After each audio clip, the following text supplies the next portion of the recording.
Fabulous. So we're here. We're going to give about 20 seconds. No, we're not even going to give 20 seconds.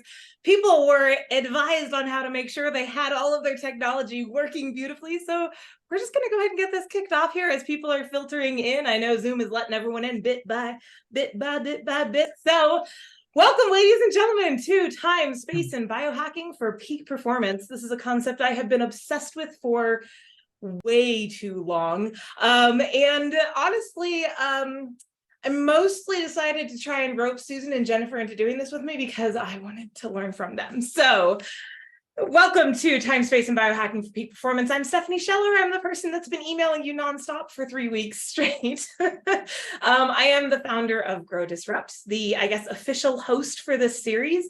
And I say official because it's really been like a joint labor of love here. Susan and Jen have put a massive amount of work into the content, into bringing this group together. So I know this is like, we're leveraging my existing brand with Grow Disrupt as an event producer and my knowledge of psychology for how do we set up, success in an event to get y'all to show up and then to implement, because we all know knowledge is not power anymore, right? It's applied knowledge that is power. So my goal today was to set up something where you can take what you learn and apply it so you can reach levels of peak performance you've never seen for yourself before. A couple of really important keynotes here. I've been emailing about these, but I want to touch on them just in case. If you have not already, make sure you're setting yourself up for success by blocking out 10 minutes prior to each session so you can go potty if you need to, because look, it's hard to focus if your body is like, hey, right? So go potty, get a drink, get a snack, and then mentally prepare. Make sure you have space to take notes. Make sure you're asking yourself, what is waiting for me if I get control of our topic for this day?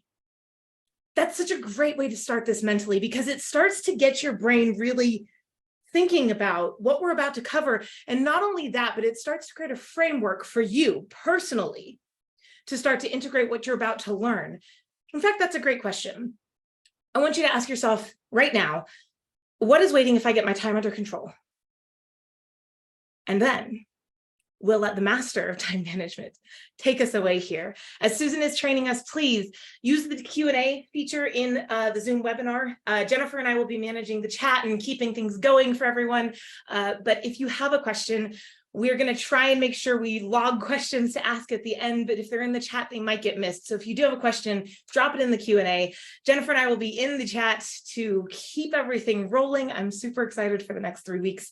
It's going to be truly transformative. Oh, and I think Susan's got a special for every single one of you guys that are attending live today. So I'll let her talk about that at the end here. Jennifer, you want to introduce Susan? I would love to. Thank you, Stephanie. And I am looking forward to talking to everybody in 2 weeks. And I'm even more excited to hear from Susan today. So Susan Fennema is the Chaos Eradicating Officer, that's the CEO of Beyond the Chaos, a consultancy that helps small business owners get out of the day-to-day of their business operations so they can focus on scaling and growing their company. She has been a full-time virtual worker since 2010, so she knows a little about setting up boundaries. Susan and her team have worked with over 150 small business owners, and they're passionate about creating chaos-free environments so their clients can get their lives back and go on vacation like normal people do. Susan is a Vistage speaker, and she can organize anything, anywhere, anytime. I know I need that. She and her team practice what they preach to their clients, so they are living a process-driven business as examples themselves. And she swears by calendar blocking to use her time very intentionally. Today, she's breaking that down for you, how to use your calendar to manage your priorities, your focus, and your interruptions. Please welcome Susan Fennema. Hey, y'all. Glad to be here.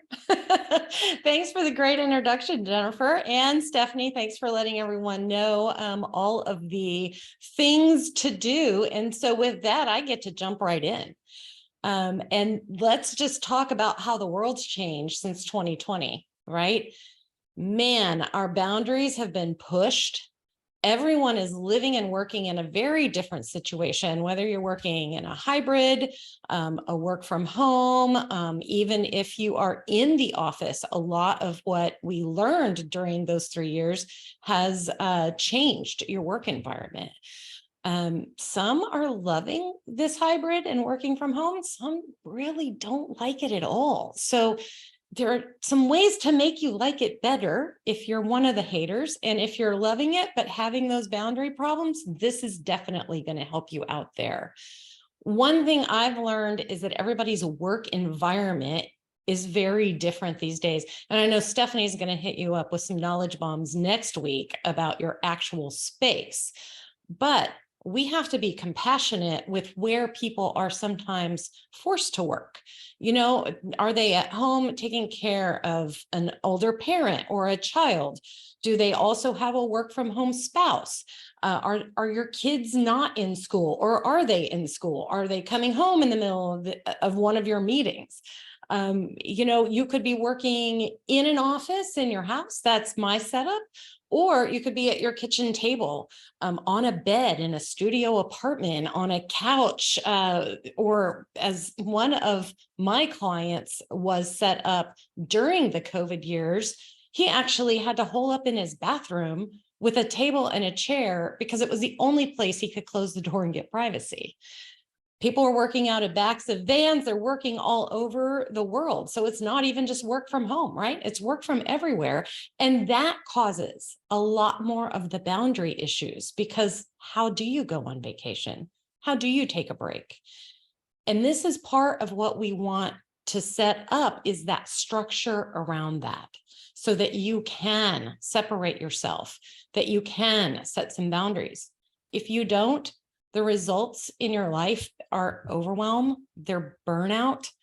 You're probably not as nice of a great person to the people that you're interacting with. And, you know, we talk about getting that work-life balance.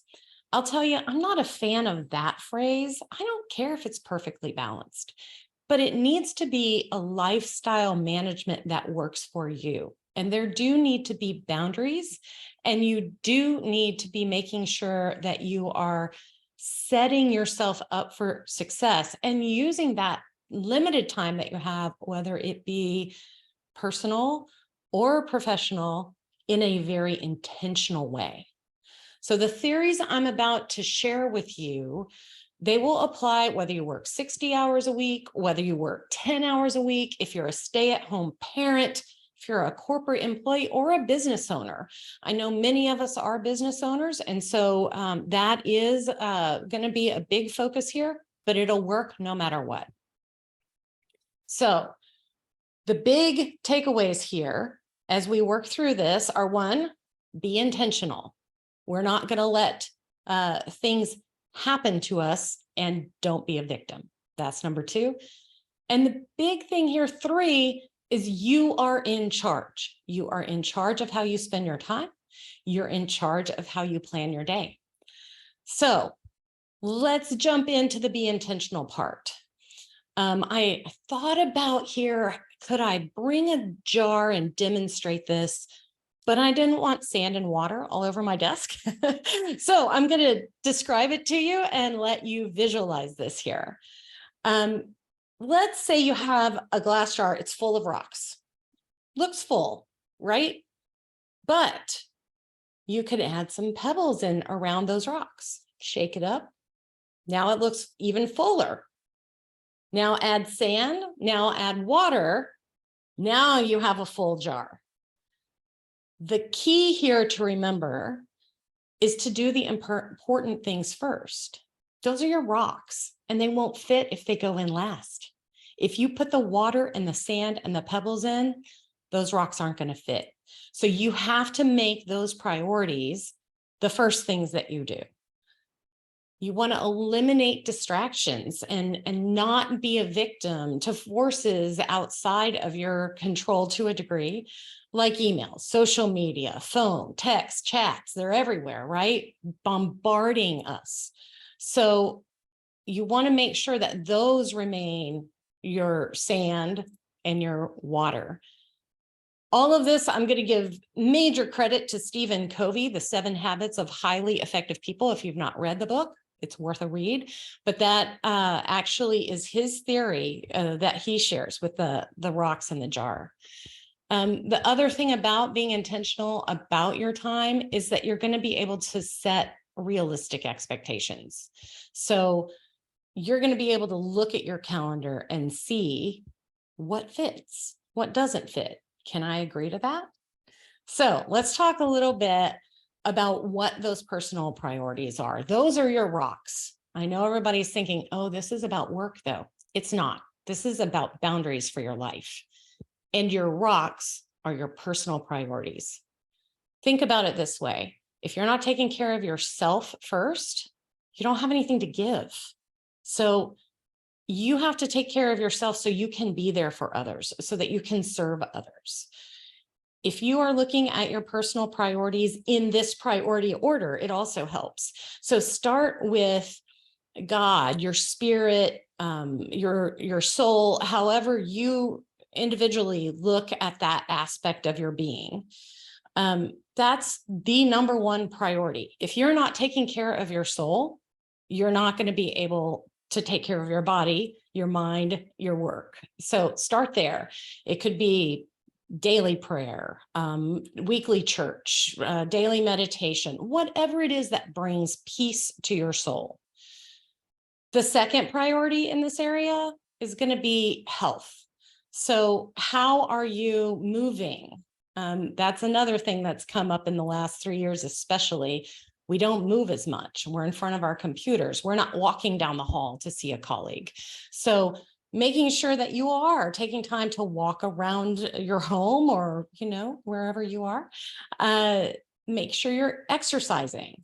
Are you actually eating? When I first started my business, I would just skip lunch. I'd just work right through it until it dawned on me, maybe I need to make time for that. Make sure you're standing and not sitting all day. Make sure you're taking breaks. These things help with your overall health. The third personal priority or rock is social.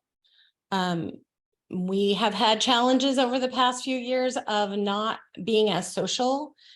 Sometimes it had to be limited, but now we're back moving around.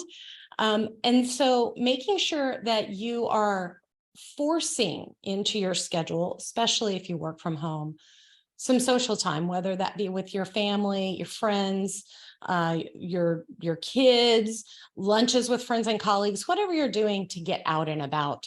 And that needs to be part of your world, because we are not supposed to be isolated individuals. So making sure that you have that social part is that third rock.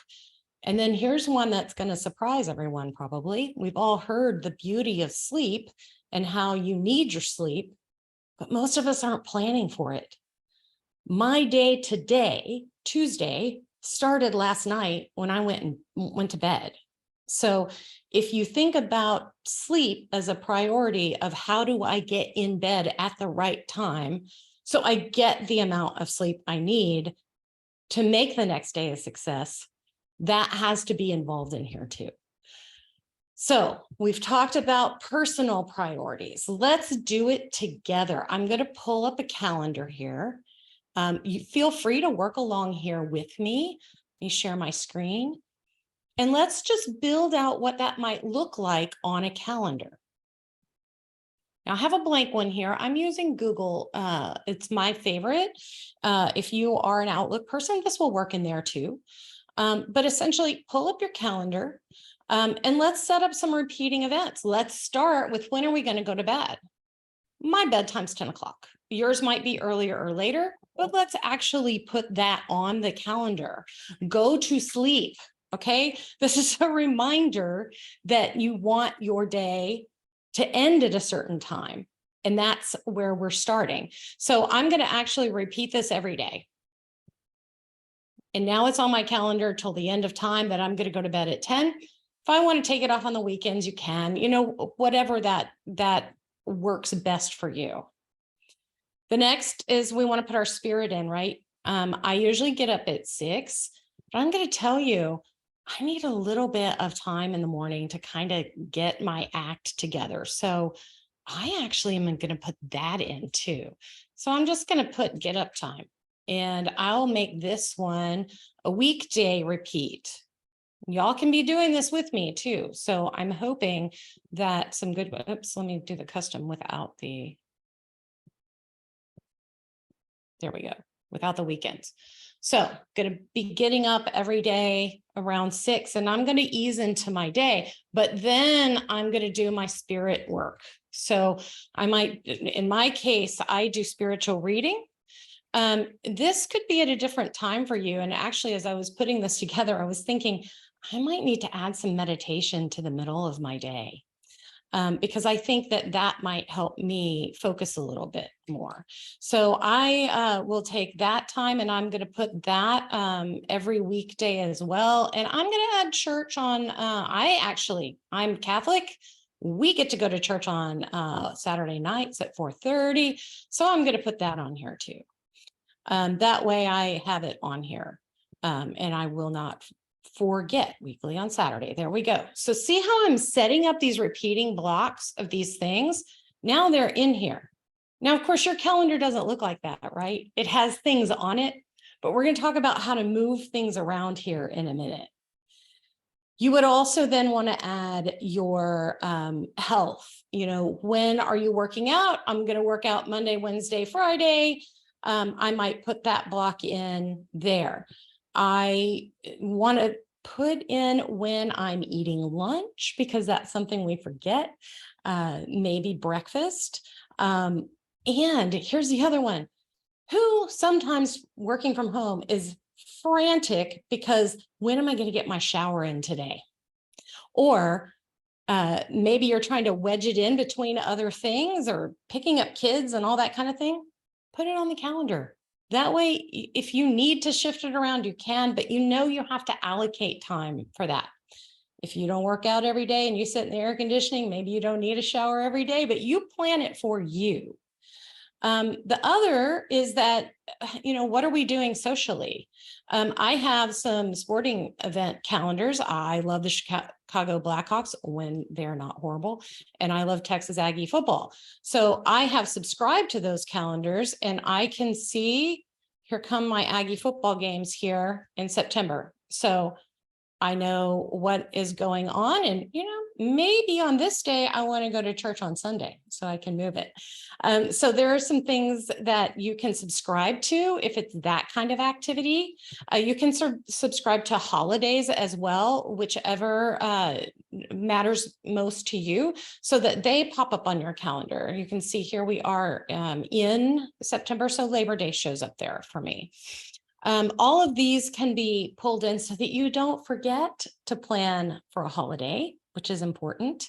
For my team, we have a calendar called Holidays for Us. We include people's birthdays, but the other cool thing is we block our Friday afternoons for summer hours. So that pops up on here too. So the other things that you want to think about here too are, when are your kids' soccer games? Stop missing those, put them on the calendar. And here's a big one too. How long does it take you to get to and from where you're going? So if you actually have a kid's soccer game, if you're just getting binged when it starts, that's not good enough. You need to put the travel time in ahead of it.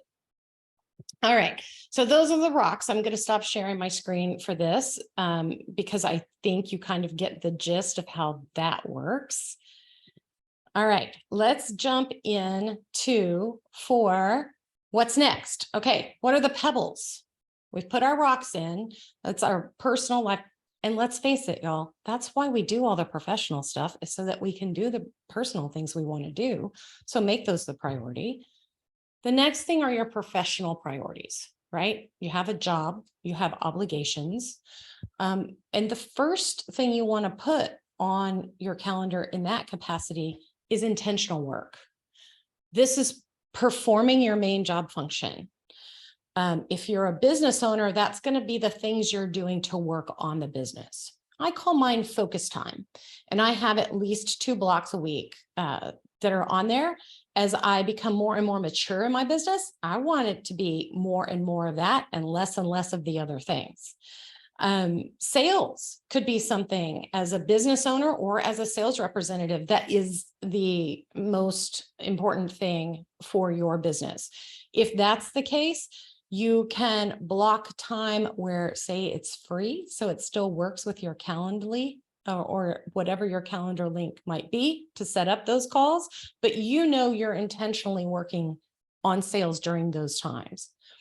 If you are a software developer or a creative person, you also want time to code or create. That is your main job function. So block those times too. We don't want everything filled up with meetings. We don't want everything filled up with obligations. We need time to actually do our work too. And if those are on your calendar and you're working at an organization where they are actually trying to look at calendars for free time, yours is already taken. So you have that appointment with yourself, and that is going to prevent them from taking that time from you. The other thing to think of while you're looking at this intentional work is you want to make sure that that is being done during your most energetic times and in times when you can focus. You're going to have to know yourself to do this. For example, mine is rarely in the morning. I have to do my workouts in the morning because if I don't do them, then I won't do them at all. And if I don't knock out a whole bunch of little things, check things off my list, essentially, I can't focus on big picture things. So my focus time is in the afternoons. Some people find it exhausting to check off those little things. So they want to do their focus time the very first thing they do when they get up. That's also okay. So whatever works for you, you really have to know yourself. That's the important thing. Obviously, we have to fit a little bit into the structure of, what might be required for our jobs or what might be required for time zone management, that kind of thing. But start with the ideal, and then we can adjust it. Appointments with others also falls into this professional priorities group. So, those are your meetings. Those are, going out to lunch, all of that would also then fall on here, including your obligations to others. So if you need to make time to do something for someone else, that also goes into those pebbles. One thing that you can do in those intentional work hours, my focus time, for example, is practice the Pomodoro technique. I'm going to type this into chat so you know how it's spelled. Pomodoro. And if you look that up online, you will be able to find all sorts of different timers that will work for you there. And essentially the theory is you focus for 50 minutes and then take a 10-minute break, or you focus for 25 minutes, take a 5-minute break.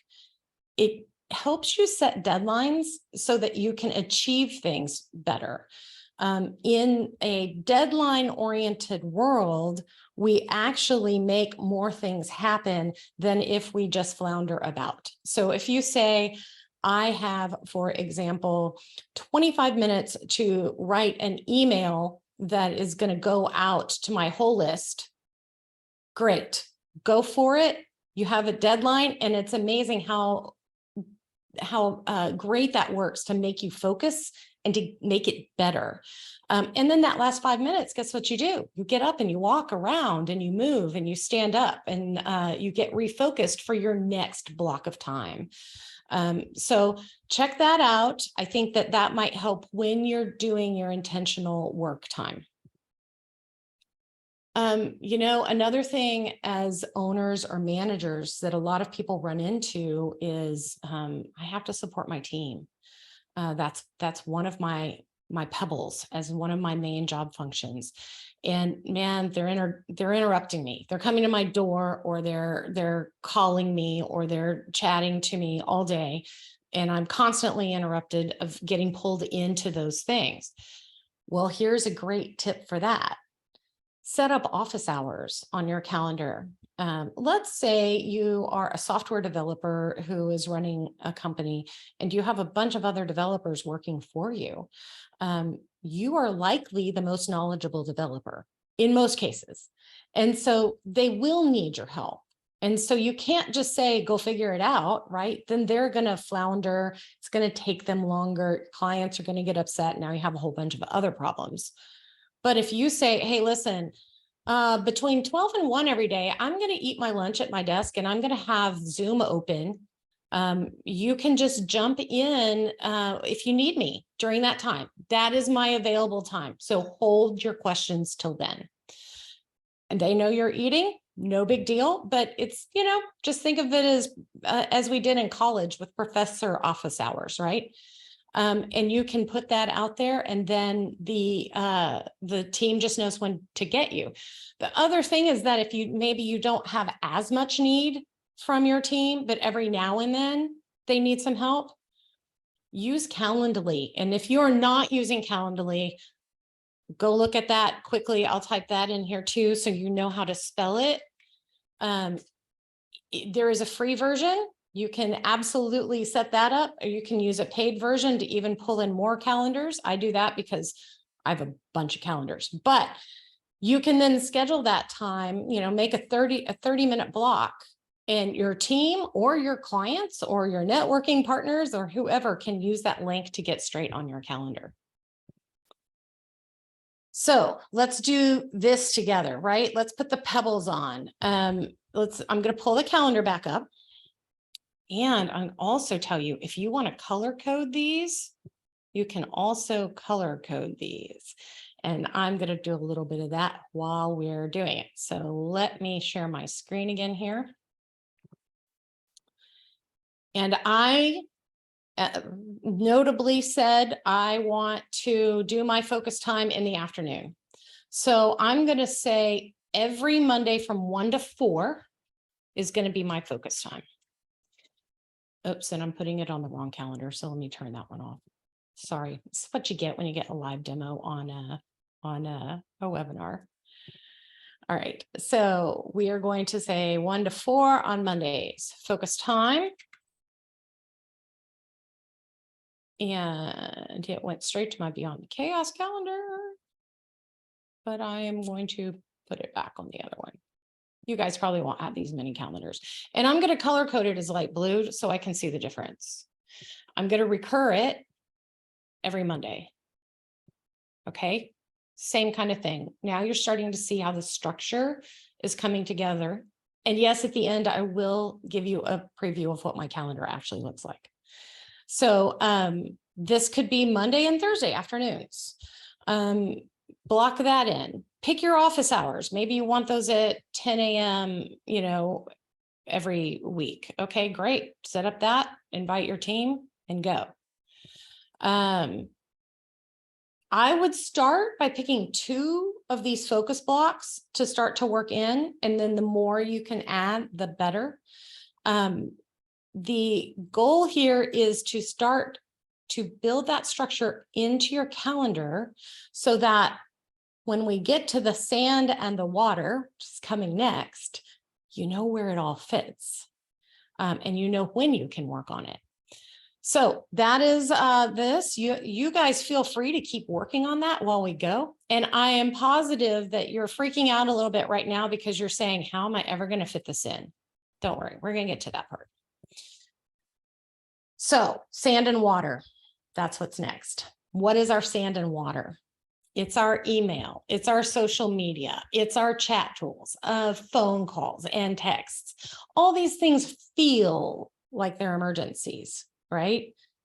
They are not emergencies. They are things that are taking you away from the focus that you need to have in order to actually do your job. The other thing about all of them is that they send this great dopamine when you have responded, or when you get a like, or when you get, when you reply to an email. I actually spoke to one business owner who was addicted to email. He felt so productive when he was going through his email that he didn't realize what all he was not getting done And he felt productive because look, my inbox is clear. I did all of these things. But none of those things were the important things. He was not spending his time intentionally. He was letting email drive what he did every day. So the number one way to avoid this is turn it off. It does not need to be open all day. You decide when to check your email. You decide when to check your social media. And guess what? You can put it on your calendar. So some tips on email, because it is actually one of our number one interrupters and biggest distractors. You want to get to inbox zero. And I know this might scare some people right off the bat if your inbox is not clear, but it's noise. And when you open your email and you see, 50 emails, whether they're read or not, whether they're new or not, it's noise. And that clutters your brain, and it can become more overwhelming than if you jump in and you're like, okay, it's been 3 hours. I have 25 emails. I can knock these out. I know what they are. If you are not there, if you are completely overwhelmed, you have 2,000 emails or something or more, you might need to declare bankruptcy. And you can simply do that by archiving them all. You don't have to delete them, archive them. If they are over a week old, they are probably not that important. So you could start with that and work your way through it, but getting down to inbox zero so that when you open that inbox, you can clear it and move on is great. When you open it, make quick decisions. Is it something that's informational so that you can read it and archive it and now it's in your brain? That's all you needed? Great. Take care of that. Is it an action item? Is it something that goes to another tool?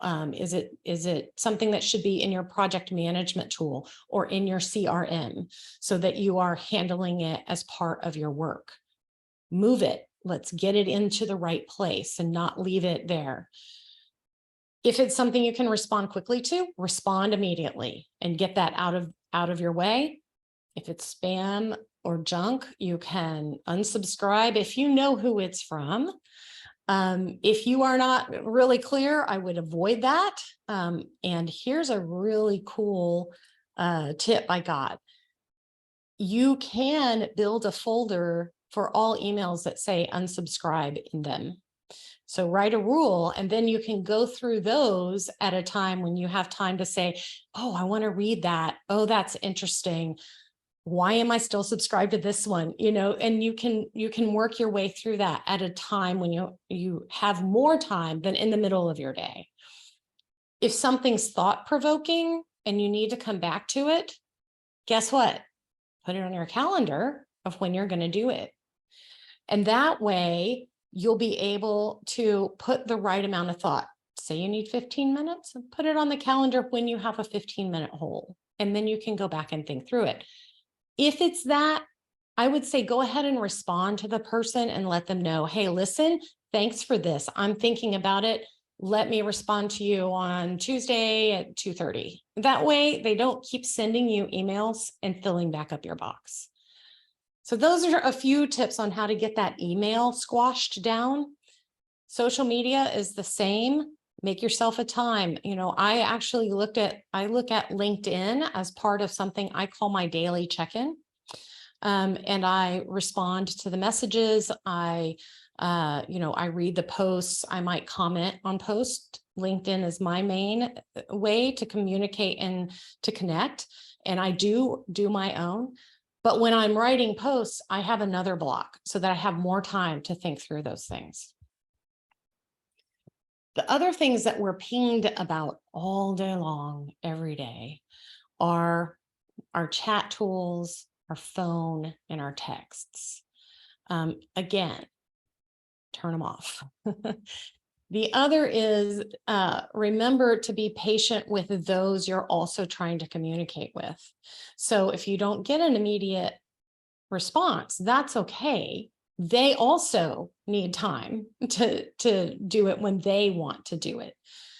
So one beauty of a chat tool, something like Slack, which is my favorite, You can flag things to come back to later. So you don't have to do them in the moment. You can flag and say, yeah, I'm going to do that during this client work time or during my focus time, and it'll pop up at that point. You can't do that on texts. And that's a huge reason I'm not a fan of using personal devices for work. If you are using a personal phone or a personal text, these are very interruptive and very invasive. I have a story about this. My first employee, she actually worked for a client, and when working with that client, she worked with that client's clients. We did not, when we're just starting out, we didn't have a phone system. We didn't have anything like that. Well, she went on vacation to Europe. Our client was on the West Coast. She's getting pinged by her client's clients on her personal device in Europe in the middle of the night. And that's when I said, that is absolutely not acceptable. And we changed it, and we set up on Zoom phone and got her a phone number, and she can chat and she can, or she can text and she can call on that. They can text and call on that. So we were able to put that one to bed, but you hear a lot of that, stories like that of people feeling like they are obligated to respond to something at night when they're with their family or before they're going to bed. And that's not okay. This is a great way, if you are an owner or a manager, to help put those boundaries for your team so that they are healthier. If you are an owner, I highly encourage beyond the boundary setting with your team, that this is also a way to centralize your communication so that if that team member leaves you, your client doesn't have their direct contact information and doesn't know how to get back to the company. That's another challenge that having using personal phones and personal texting devices is limiting to the business for. So try to push those to chat tools if you can. I am a big believer in, the phone. When it rings, it can be a big thing like, oh, I got to pick that up. So we're going to talk a little bit about making some rules around with your team of how we expect communications. But before we get there, let's talk about how interruptions affect us, right? If you are interrupted from your focus time, for example, or anything you're doing, it can take a full 20 minutes for you to get back to what you were doing. Now, we're working in these weird environments where the baby's going to cry, the dog's going to bark, UPS is going to ring the bell to drop off your order of wine that you have to sign for. That might actually be an emergency. The cable guy is going to come during his 12-hour window whenever, obviously at the worst possible time. Those are the things that are going to happen. So let's accept that. Let's laugh it off. We're all experiencing the same thing. Be honest about what's going on and handle it. Mute things if it's possible so that you're not disturbing the rest of the people on a Zoom call, for example. And if it's too invasive, you might have to excuse yourself and go fix it. But for example, today, I'm here in my home office with a dog who loves to bark at every noise that comes to the front door or the pool guy in the backyard. He's locked in the bedroom, so he's not going to start that during this thing. You can do that with your kids too. Put them in front of their favorite TV show or put a baby in a playpen. It matters in some cases that you not be interrupted. In others, maybe it doesn't. So you can be a little looser, you be a little more natural. It also depends, of course, on the culture of the company that you're working with. I've even done things, if I'm recording a podcast, for example, where I put a sticky note on the front door to tell, UPS or whoever might be coming by, solicitors, don't knock, I'm recording, it must be quiet. So, there are some creative things that you can do that way. If you have kids or family coming in and out, close your doors, make a symbol or a sign to the rest of the family how not to interrupt you, whether it's a podcast recording or your focus time. It's important. Now, I'm sure y'all are all going to ask me, but what about emergencies? I mean, there are real emergencies in my business all the time. I'm pulled away from things. I have to take care of it. Okay, so if you're firefighting all the time, if you are having to respond to emergencies, if everything is an emergency, I'm going to challenge you that maybe your business needs to be restructured. Emergencies really should not happen in a well-structured, process-driven business. And that's a business that can run without interruptions much better than one that does not have that structure. You might need to improve your operational processes and structure to make that happen. The other, as an owner, that you really have to look at in this situation is, are you delegating well? Are you looking at who can solve this problem for me, not how do I solve it? Those things are really important. Now, could there also be a true emergency? Absolutely. But if we've just intentionally built our schedule, we now know how to accommodate when the emergency comes up. We might have to move our blocks around or, accommodate other people, or maybe even cancel something. But you are now being intentional with the fact that I'm going to handle this emergency instead of doing the thing that was in front of me. And that thing that was in front of me was important enough to go on my calendar. So I need to figure out when I can reschedule it. So that's how emergencies work. Response times can also help you prevent those emergencies from coming up. So this is a process or policy that I would recommend that you adapt for your company. What are the normal expected response times for certain things? Let's take email, for example. My opinion is that email is not urgent. If you are emailing me, it is something that I can get to when I get to it, but I should respond to you within a working day. So if you agree with that, great. Now your company might be different. Maybe you're handling more client things that are more urgent than that. That's fine. Maybe your shifts so that your chat tool, which to me probably requires about a 2-hour response time, maybe in your case that's swapped. So as long as you're setting those expected response times for your team, then you're able to have an expectation yourself. One of the things this prevents, like we were talking about before, of letting the person whose email you're thinking about know you're thinking about it, it prevents an additional interruption because somebody hasn't heard from you. I mean, think about it. How many times has someone emailed somebody, didn't get an answer, so you called and left a message, didn't hear back, so now you're on chat or text, and before you know it, you've got 5 places to answer this person, and if they had just waited because they knew when to expect an answer from you, it would have come from the first method. And they would have known which way to go to communicate with you if their need was more urgent.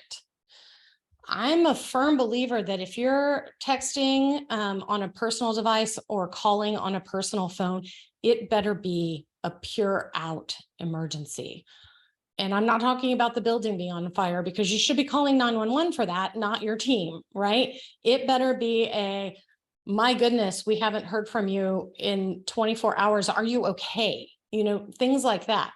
The other tools can take care of the less emergency things. So we've talked about a lot of things to put on our calendar.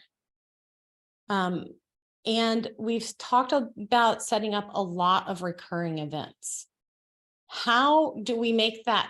How do we start is part of the question. And then secondly, how do we accommodate? So for this, I'm going to actually pull up my actual calendars here. Let me do a little resetting over here to get the right ones pulled up. And I'm going to show you what mine looks like. And I'm going to do a little bit of this is how you manage things time. All right. So I have most of mine pulled up. Do not be afraid. I do believe that blank space is not necessarily good in a calendar. We'll talk a little bit about why of that too. So I am about to share my screen. All right, this is me. You're getting a peek behind the what is it? The Wizard of Oz, the curtain. So this is what mine looks like.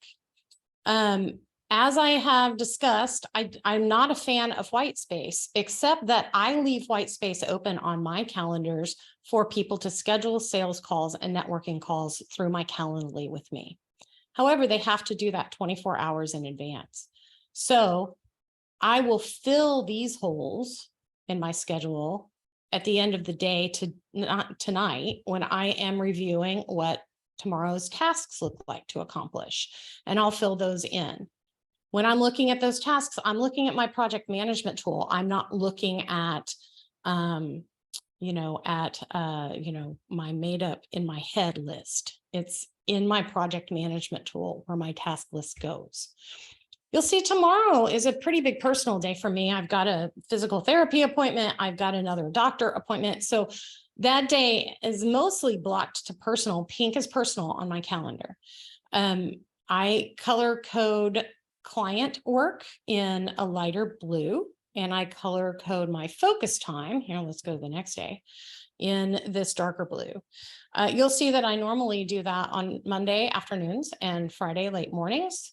You'll also see that this Friday, I have a Vistage meeting, which is literally 4 hours of working on my business. So I take the that focus block off my calendar for that day.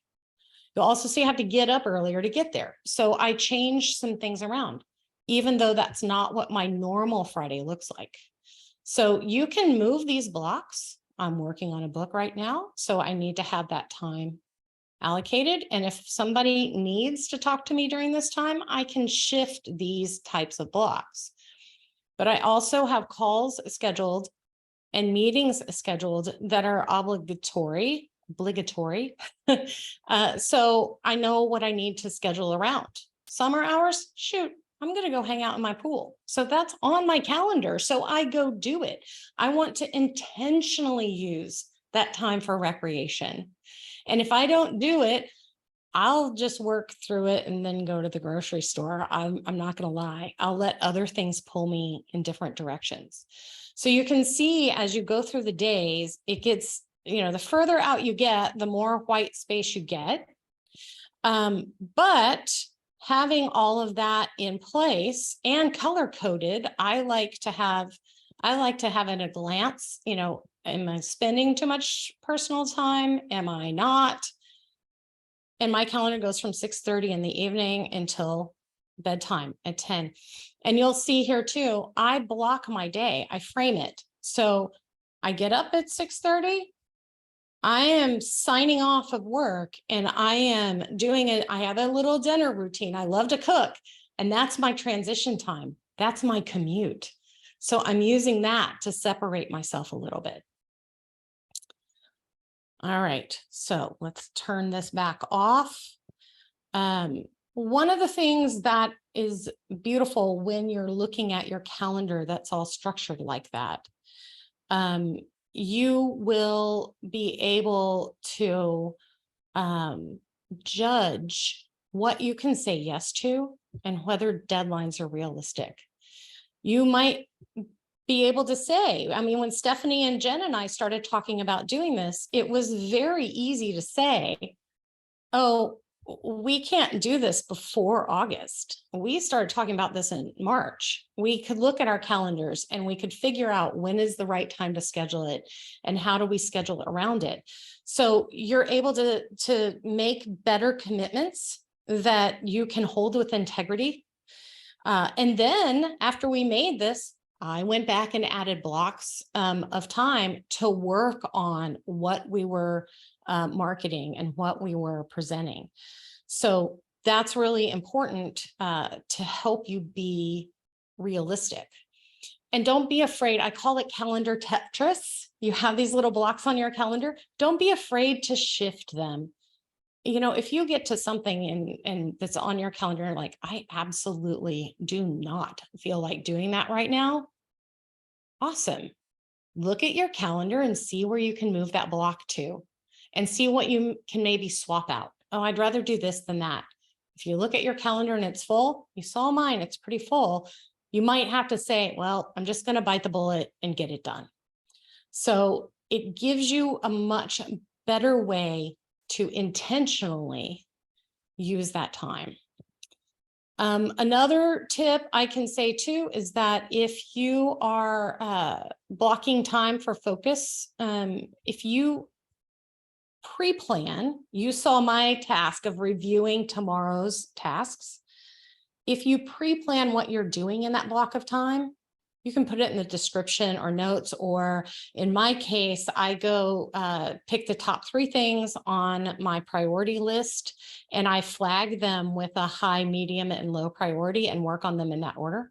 Whatever works for you to get that done, but be intentional about what you're spending your intentional time on too, right? Not just, I'm going to intentionally block time to work on my business, but what 3 things or what 2 things are you going to accomplish during that time? That's really important. If you're working on client work, because that's your main job function, you can do the same thing. So you could say, I'm going to work on client A and client B during this window, and then tomorrow client C, and all the software bugs get handled. So that can help you figure out those intentional times, how and what you're going to focus on. So that brings me really to the end of my theories that I'm sharing with you. So I'm interested to hear your questions, but before we get there real quick, I want to share something that you might all be interested in. One thing that, let me share this other window. One thing you all might be interested in is a free ebook. So one of the things we've done, we've talked about ways to manage your time and interruptions. That's really what we focused on today. But that's really just one of the top 3 ways to control chaos in your small business. We have an ebook that talks about the other 2 and talks it's slightly different about some of the ways to manage interruptions too. So if you'd like to download that, you can do that at beyondthechaos.biz/ebook. If you're one of those people that's like, Susan, get me out of the chaos now, you can just email me. They're like, I don't have time for a book. Just get me out. Susan at beyondthechaos.biz. And I'll leave this up, but I also want to share, thank you for coming in person, and you get a reward for this. The 3 of us, Jen, Steph, and I, are going to have a special session on August 22nd at noon Central. So after you've had time to start implementing some of the things that the 3 of us have talked about over these next 2 weeks now, we will be available for office hours to answer your questions on implementation and how you get there, or struggles that you're having as you go. Stephanie is going to send out the calendar invites to those who attended in person. So that's how you get the invitation. And with that said, I am now open to take some questions. We have a really good question from Jim in the Q&A, Susan, if you want to hop in there real quick. Okay, I'm making see my this. log of everyone who attended live, so. All right, so Jim's question is, some folks put to-dos or deadlines on their calendar, and what do I think of that practice? It depends on what you do. It absolutely will work if the deadlines and to-dos are not very project focused. If you are working on projects with clients, absolutely, you need a project management tool, and those to-dos should lie in that tool with the other things that you're focusing on and looking at. My favorite tool is Teamwork. If anyone is looking for a tool, it is a little more complex and offers a whole bunch of features. So if you're looking for something more simple, Asana would be a good option. I'll type both of those into the chat so that you have the names there. Teamwork and Asana. Okay, so if you're somebody who literally is just working off a to-do list, you're not project-based, you're not having to interact with others to do it, you could absolutely keep the to-dos and deadlines on your calendar. Part of what I do at the end of every day is look at my list in my project management tool to make sure that those times are accommodated on my calendar blocking so that they kind of work in tandem. But either way will work depending on your job function. We work with so many clients on so many projects that I need to use that. In fact, I have my own to-do list for my household tasks in my software tool too, so that all the to-dos are in the same place. Jim, I hope that answered you. Jim is saying he likes to save the calendar to the ways he spends his time. And I like that too. That's good. What else have I missed? What other questions can we take?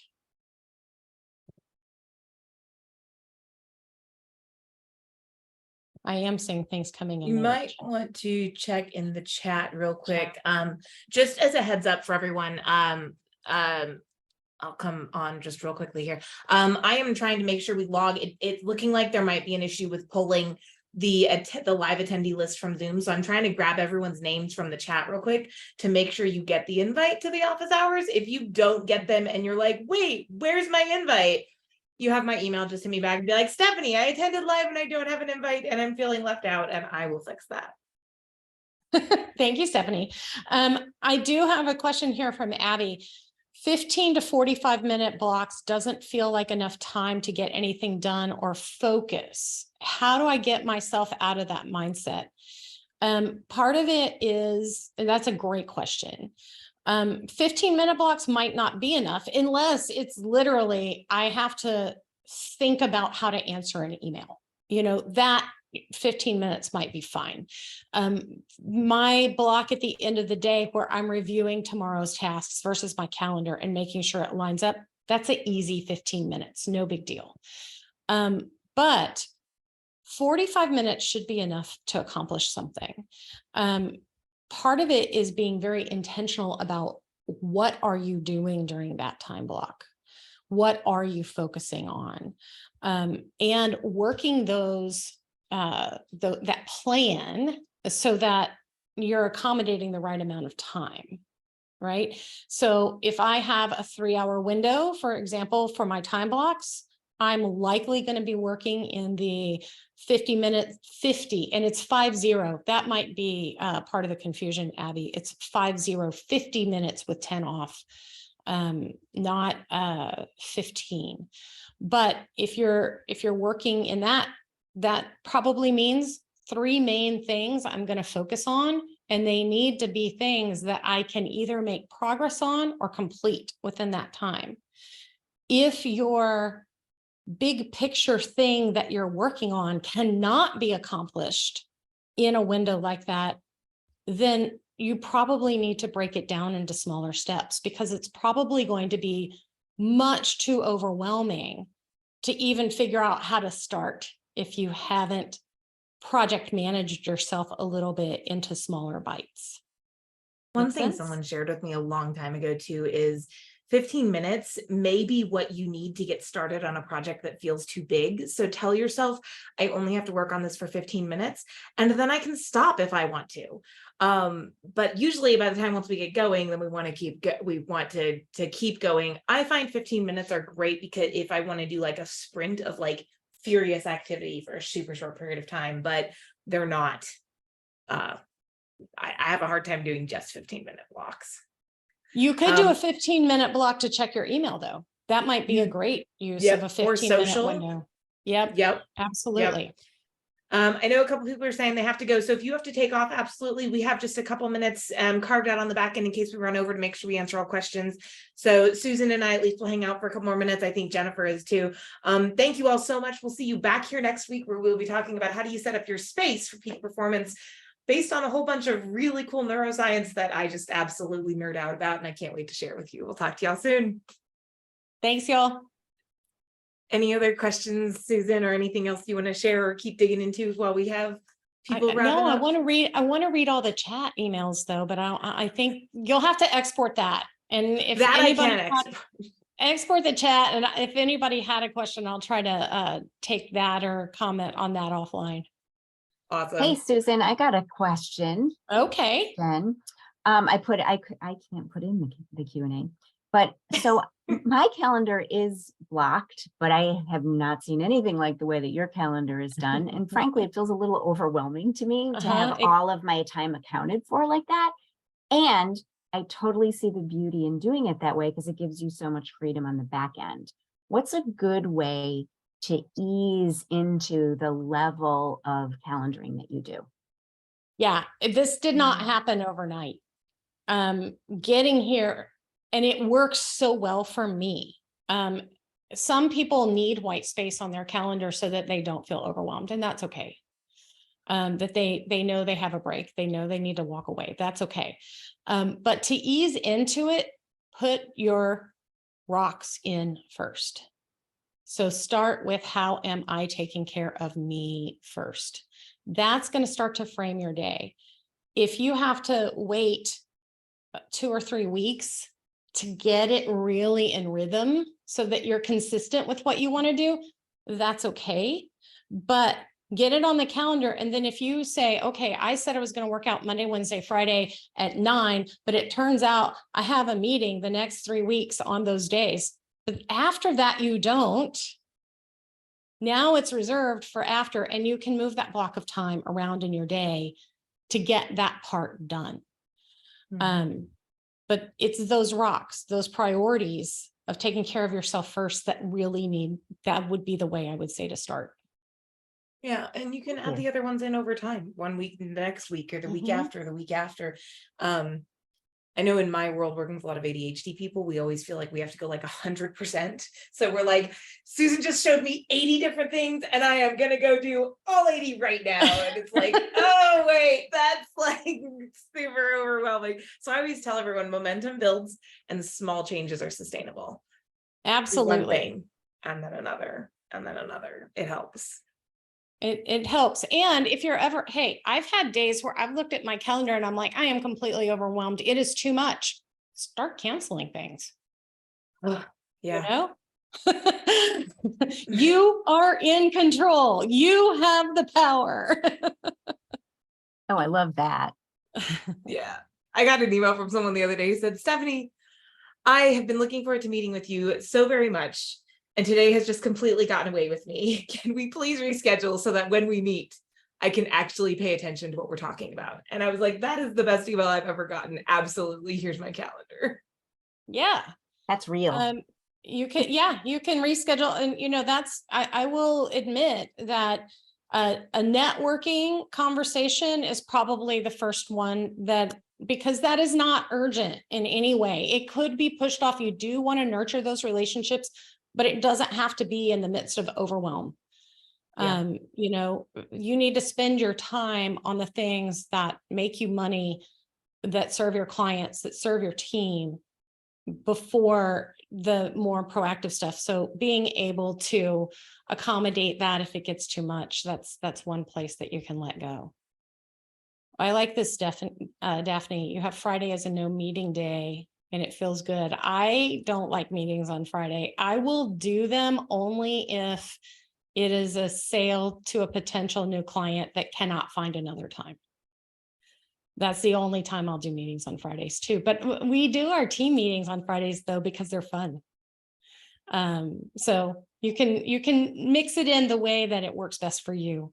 But I like that idea too. Or even if it's just never on a Friday afternoon or a Monday morning, those are 2 great times to not have meetings. right? Yeah, I hate doing meetings on either of those time frames. Very cool. All right. Well, Susan, this was amazing. I'm so excited. I love you. I was like a couple times, I was like, oh, that was a really like gentle spanking right there as we got in trouble for not doing the things I know I'm supposed to be doing. All right. Gotta get back to that. It's a nice reminder. And no one's perfect. I'm not perfect. Sometimes I don't follow what's on here because I don't want to.